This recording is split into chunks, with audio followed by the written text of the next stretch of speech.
Sewu wanita ora bakal cukup yen mergo nafsu. Siji wanita ora bakal kurang yen mergo ati. Ora ana wong omah-omah sing tanpa masalah. Gedhe utawa cilik mesti nate ngalami kasempyok perkara. Wong-wong sing duweni umur dawa anggone omah-omah biasane wis tau ngalami merangguli alangan sing abot. Ora mung bab lahir nanging uga batin. Lan wong-wong mau tansah njaga katresnane.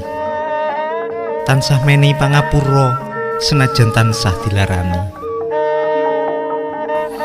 Pancen abot lan lara ning ati. Nanging yen bisa ngliwati iki bakal agawe murnine ati.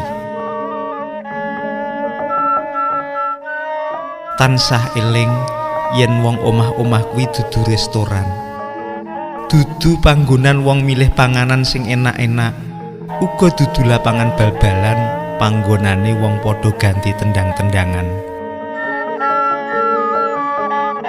Nanging wong omah-omah kuwi tamane jiwa, panggonan wong padha nyampurnakne, tegese njangkepi endi sing kurang lan batesi endi sing luwih.